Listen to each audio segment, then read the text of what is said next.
Good evening. Welcome to the State of Business on our television with me, Kaveshka Pereira. Let's take a look at today's headlines. National security and national economy, two key concerns of Sri Lanka, says Army Commander. Sri Lanka trade deficit contracts in March 2019, Central Bank. News in detail. Addressing a discussion organized by the Association of Human Resources Professionals held yesterday at the Bandaranaike Memorial International Conference Hall, Army Commander Lieutenant General Mahesh Senanayake shed light on two key concerns of Sri Lanka. When we consider our core challenges, we can identify two key terms: national economy and national security. Moreover, the Army Commander also elaborated on some other subsidiary challenges which require immediate, intermediate and long-term national policies. Following core areas need attention in terms of immediate, intermediate and long-term national policies for the best interest of the nation. Let me very briefly touch upon core challenges. Promoting democracy and good governance. Strengthen national security and law and order. Revitalization the foreign policy for a win-win philosophy. Sustainable socio-economic development. Promote meaningful interreligious harmony and reconciliation. Maximum trade and investment opportunities. When a crisis situation happens, Sri Lankan Armed Forces robustly responds with full potential in order to save lives and properties. Addressing above challenges need effective implementation framework of all governing institutions. Sharing experiences of over 3 decades, Lieutenant General Mahesh Senanayake delivered 3 key advices to the corporate leaders and the wider society. As I am completing 38 years of military service, I would glad to share a few yet important word of advice that you may find worth in your rest of your career. Firstly, the leadership. Then effective communication and commitment are my own success mantra. Leadership, effective communication and commitment are the success mantra. According to the External Sector Performance Report for March 2019 released by the Economic Research Department of the Central Bank of Sri Lanka, the trade deficit contracted to $1,661 million from $2,982 million recorded in the first quarter of 2018, as export earnings increased by 5.6% year-on-year, while import expenditure declined by 19.3%.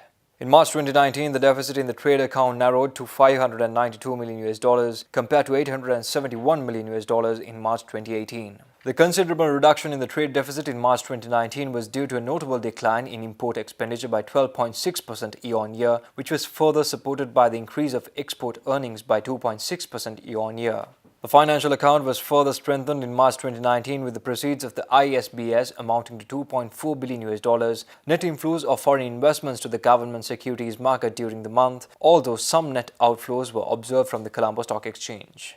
Terms of trade, which represent the relative price of imports in terms of exports, deteriorated by 3.3% year-on-year in March 2019 due to the decline in export prices at higher rate than the decline in import prices. Meanwhile, on a cumulative basis, terms of trade deteriorated marginally during the first 3 months of 2019 in comparison to the corresponding period of 2018. Stay tuned for more news after this short commercial break.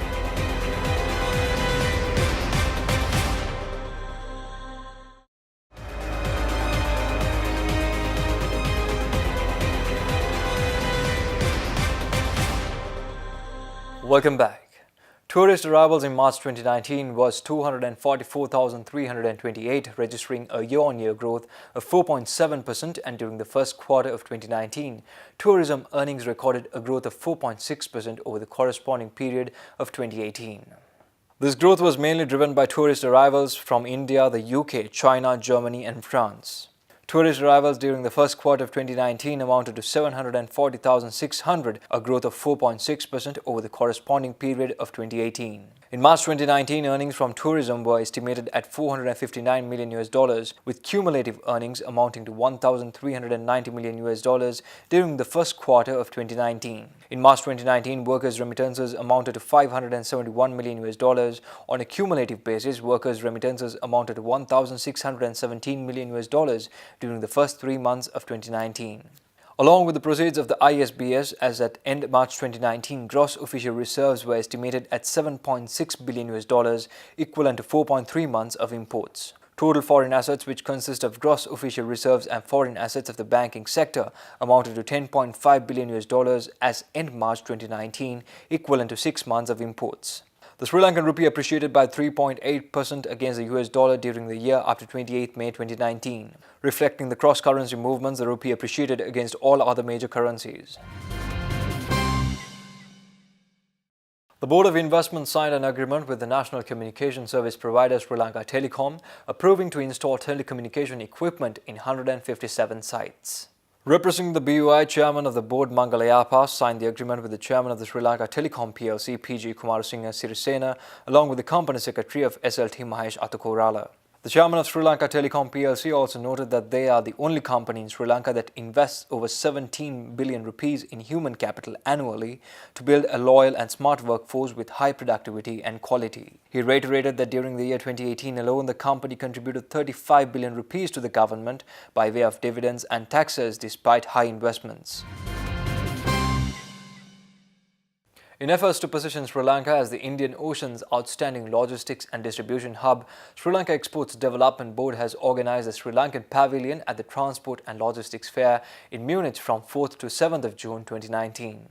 National Export Strategy of Sri Lanka, which is under the Ministry of Development Strategies and International Trade, the Sri Lanka Export Development Board and the Ports and Shipping Ministry and Sri Lanka Ports Authority will be directly involved in this exhibition.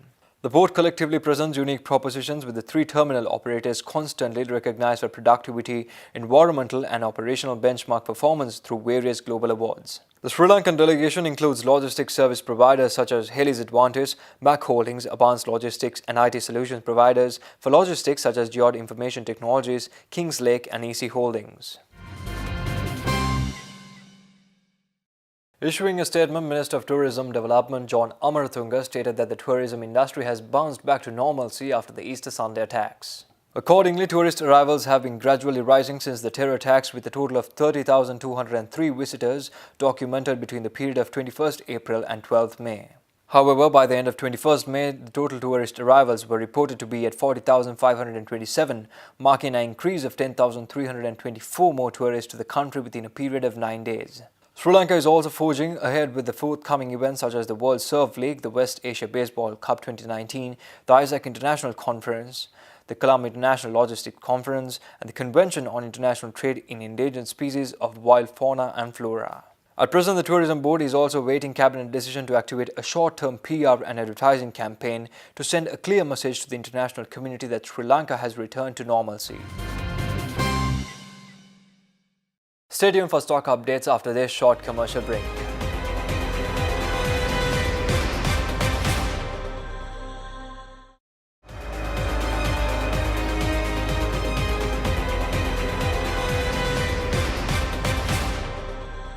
Welcome back.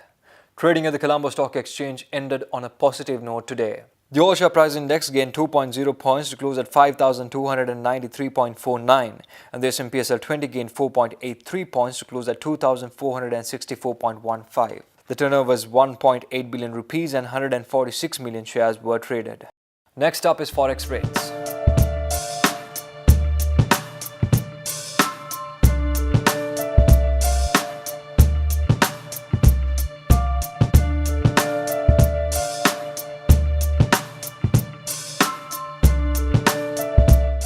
Well, that's a wrap of the bulletin for the day, signing off with a promise for tomorrow at the same time with nothing but the latest.